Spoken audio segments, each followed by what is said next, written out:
लाखो करोडो रुपये खर्चून फ्लॅट घेतले, महापालिकेला टॅक्स भरतो. प्रशासनाच्या आडमुठ्या भूमिकेमुळे वारंवार रस्ते, ड्रेनेज लाईन आणि जलवाहिनीसाठी खोदले जातात. नगरसेवक माजी झाल्याने लक्ष देत नाहीत. निवडून दिलेले लोकप्रतिनिधी फिरकत नाहीत. आमचे प्रश्न सोडवणार कोण, असा टाहो फोडत हडपसरच्या भोसलेनगर सोसायट्यांमधील उच्च शिक्षित वर्गाने आक्रमक तक्रारी मांडल्या. भविष्यात नागरी प्रश्न सोडवण्यासाठी आंदोलन करण्याचा इशारा यावेळी देण्यात आला. माजी उपमहापौरांना देखील सोसायटीच्या सदस्यांनी प्रश्नांच्या फैरी झाडल्या. Hemant Dhamdhere, Ashok Raut, advocate K T. आरू, सुनील फुलपागार यांच्या पुढाकारातून भोसलेनगर सोसायटी परिसरातील नागरिकांची बैठका भोसले गार्डनमध्ये आयोजित करण्यात आली होती. मोठ्या संख्येने परिसरातील उच्चशिक्षित वर्गातील नागरिक आणि महिला यावेळी सहभागी झाले होते. Hemant Dhamdhere, Ashok Raut, advocate K T. आरू, माऊली तुपे, प्रवीण शेवकर यांनी या भागातील समस्या मांडल्या. अचानक या बैठकीस माजी उपमहापौर निलेश मगर दाखल झाले. नागरिकांनी त्यांना देखील येथील प्रश्नांवर जाब विचारला. बजेट मिळत नाही असे त्यांनी सांगतात. जोपर्यंत प्रशासन माहिती देत नाही तोपर्यंत आम्ही रस्ते खोदू देणार नाही असा इशारा नागरिकांनी दिला.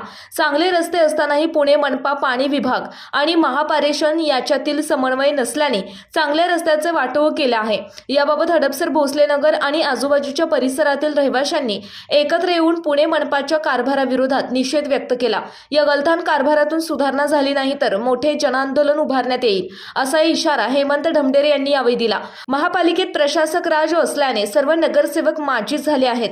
निवडून दिलेले लोकप्रतिनिधी लक्ष देत नाहीत. त्यामुळे येथील अनेक प्रश्न प्रलंबित आहेत. निवडणूक आली की मग जाब विचारणार असा नाराजीचा सूर माऊली तुपे यांनी व्यक्त केला.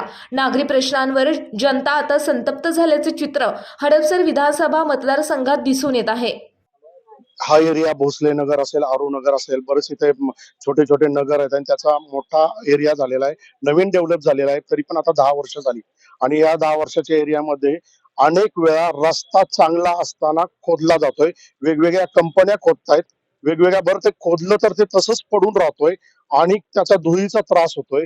बऱ्याच वेळेला ऍक्सिडेंट होत आहेत आणि रस्ता जो मोठा आहे तो रिपेअर करताना छोटा केला जातोय आणि त्याच्या बाजूला मोठी धार राहती. त्या धारीवरून 2 व्हीलर घसरल्या जात आहेत.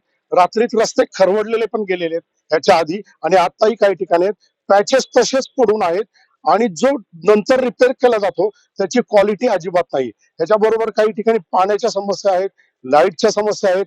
आमच्या हडपसरमध्ये आता तर पाहिलं तर अजूनपर्यंत सभागृह सुद्धा पूर्ण झालेलं नाहीये, स्विमिंग टँक नाहीये. बऱ्याच सुविधांचा अभाव असल्यामुळे आता कुठेतरी याची गरज आहे की नागरिकांनी एकत्र व्हावं, नागरिकांनी उठाव करावा आणि चळवळ करावी. म्हणून आम्ही आपला परिसर, सुंदर परिसर हा आमच्या एरियातनं करतोय आणि ही चळवळ प्रत्येक एरियात व्हावी, प्रत्येकाने करावी. याच्यासाठी आमची मनापासून इच्छा असून इथून पुढे आम्ही स्वतः डेव्हलप करण्यासाठी प्रयत्न करणार आहे. कॉर्पोरेशनला तर सूचना करणार आहे, विरोध करणार नाही, सूचना करणार आहे. त्याच्या मार्फत त्यांनी साथ द्यावी. परंतु आम्हीही स्वतः त्याच्यामध्ये वृक्षारोपण असेल, छान झाडी लावायची असेल, छान चौक डेव्हलप करायचे असेल तर त्याच्यासाठी आम्ही आमचे इंटेरियर आर्किटेक्टर आहेत त्यांचं मत घेऊन आम्ही या सुधारणा करणार आहोत. त्यांना इशारा देऊ, पहिल्यांदा सूचना देऊ, नाही ऐकलं तर इशारा देऊ आणि शेवटचा उपाय म्हणजे आंदोलन. त्याच्यानंतर त्या आंदोलनामध्ये तीव्रता येईल. काय पुणे महानगरपालिकेला सोसायटी असेल किंवा बाकीचे जे इथल्या बंगला असेल तर जास्तीत जास्त टॅक्स मिळतो इथे. परंतु इथल्या ज्या नागरिकांना ज्या मूलभूत समस्या आहेत त्या मूलभूत समस्यापासून वंचित राहावं. आता मूलभूत समस्यामध्ये उदाहरणार्थ सांगितलं तर रस्ते खोदले जातात. इथे अनेक रस्ते अरुंद आहे. परत आता आपण ज्या ठिकाणी उभा आहोत हे जे आता इथलं हे जे गार्डन आहे, गेली जवळजवळ 10 ते 15 वर्ष झाले हे गार्डन अजून असंच आहे. ह्या गार्डन मध्ये कोणती म्हणजे दुर्दशा झालेली आहे गार्डन मध्ये. ह्या गार्डन मध्ये रात्रीच्या वेळेस नको ते गैरप्रकार इथे ह्या चालतात. हा जो मगरपट्टा शिटी लागून हा परिसर आहे, इतका सुंदर परिसर आहे, पण ह्याचं नियोजन किंवा प्लॅनिंग केलं जात नाही किंवा काही नाही. त्यासाठी ही चळवळ ही मला वाटतं केल्याशिवाय प्रशासनाला समजणार नाही. अपेक्षा पूर्ण होण्यापेक्षा त्यांना इथल्या समस्याच मुळात माहित नाही. या भागातून एकदा आम्ही नागरिकांनी, जनतेने त्यांना निवडून दिल्यानंतर त्यांचा या भागाशी संपर्क असला तर त्यांना प्रश्न कळतील. परंतु आता त्यांचे जे इतके प्रश्न निर्माण झाले की त्यांना ह्या प्रश्नाकडे लक्ष द्यायला वेळ नाही. भोसले नगर हा खूप अतिशय सुंदर परिसर आहे. त्या भागाची रचना चांगली आहे, परंतु विकासाच्या नावाखाली या ठिकाणी काही जे नियोजन नसल्यामुळं रस्ते खोदणे, पाईपलाईन खोदणे, केबल नवीन टाकणे आणि प्रत्येक महिन्यामध्ये ही कामं चालू असतात. त्याच्यामुळे रस्त्याची इतकी दुरावस्था झाली की आणि या ठिकाणचा दुरावस्था झाली आहे. रस्त्यावर पाणी येते, ड्रेनेज फुटतंय, लक्ष नाही कोणाचं. आता या ठिकाणी ह्या मैदानात जे आता हा कार्यक्रम आत्ता जो चालू आहे, त्या मैदानाची अवस्था बघा तुम्ही काय इथे. इथे असे बोर्ड लावायला लागतील की येथे कचरा, प्लास्टिक व दगड उचलून या मैदानाची शोभा कमी करू नये, अशी अवस्था आहे मैदानाची. तरी सुद्धा आमचे आता काय त्या लोकप्रतिनिधींच्या बद्दल बोलणार नाही. जनता योग्य वेळी योग्य निर्णय घेईल. पण हा सुरुवात आहे आमची आता या भागातील नागरिकांची. या सर्व भागाचे नागरिक एकत्र यायला लागले. त्यांच्या सूचना सगळे एकत्र करून आम्ही लोकप्रतिनिधींच्याकडे पाठपुरावा करू.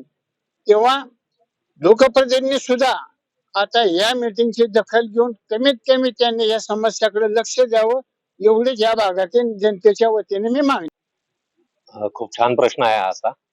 कारण आज खरंच प्रशासनाचे या विभागामध्ये लक्ष नाहीये, लोकप्रतिनिधींचं पण लक्ष नाही असं वाटायला लागलंय. आणि म्हणूनच आम्ही हा उपक्रम या ठिकाणी स्वतः लोकांनी जागरूक व्हावं, सगळ्या रहिवाशांनी जागरूक व्हावं. खरं तर हा परिसर अत्यंत चांगला परिसर आहे आणि इथं राहणारे लोक सुद्धा चांगल्या म्हणजे सुसंस्कृत लोक आहेत. त्यामुळेच या ठिकाणी असं काही घडत नाहीये. पण आज आम्ही या ठिकाणी सगळ्यांना एकत्र बोलवलेलं आहे आणि प्रत्येक भागातल्या समस्या ज्या आहेत त्या आम्ही यानंतर प्रशासनाजवळ मांडू. त्याच्यानंतर लोकप्रतिनिधींना संपर्क करू आणि त्यातूनही काही नाही झालं तर मात्र आम्हाला आंदोलनाशिवाय पर्याय नाही.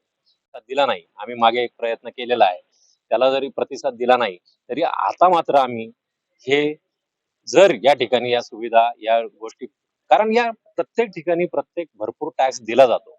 एवढा टॅक्स देऊन सुद्धा जर तुम्हाला जर सरकारकडून म्हणा किंवा प्रशासनाकडून तुम्हाला प्रॉपर मिळत नसेल काही गोष्टी त्यांच्या सुविधा, तर त्याच्यासाठी काहीतरी जागरूक झालं पाहिजे. आणि हे जागरूक व्हावं म्हणूनच आजची ही मीटिंग या ठिकाणी ठेवली आहे. परिसरातील बरेचसे लोक या ठिकाणी आलेले आहेत आणि प्रचंड असंतोष या ठिकाणी सगळ्यांचा आहे. तर याची दखल नक्कीच घेतली जाईल सरकारकडून, पण याची काळजी घेऊ. चांगला एरिया असं समजायचे. पण आता काय झालंय, वारंवार हे रस्ते खोदतात, दरवर्षी खोदतात. त्यामुळे ते नीट तर करत नाही, फक्त खोदून ठेवतात ते. आणि खड्डे लिटरली परवा दिवशी एक काकू चालत होत्या, पाय फ्रॅक्चर झाला त्यांचा चालता नॉर्मली. मग इतके खड्डे झालेले आहेत. आणि वारंवार पाईपलाईन लिकेज होतात. त्यामुळे तिथेही तोच प्रॉब्लेम, पाणी वेस्ट होतंय. आम्हाला पाणी सोसायट्यांना मिळत नाही, पण इकडे रस्त्यावर पाणी वाहतंय असं. आणि बाकी हे मच्छर वगैरे तर आता वाढलेलंच आहे. हे साफसफाई किंवा हे बाकीचं. पुण्याच्या पूर्व भागातील 1938 पासून ग्राहकांना गुणवत्ता व सेवेची हमी असलेले अग्रवाल स्वीट्स म्हणजे नुसती परंपरा नाही तर चोखंदळ खवयांसाठी मेजवानी आहे. स्वर्गीय मुन्नालाल अग्रवाल यांच्या प्रदीर्घ वारसा सांभाळत अग्रवाल कुटुंबियांनी स्वीट्समध्ये ग्राहकांची गरज ओळखून अस्सल तुपातील पदार्थ आणि तत्पर सेवेचा वारसा जपत फूड क्षेत्रात नाव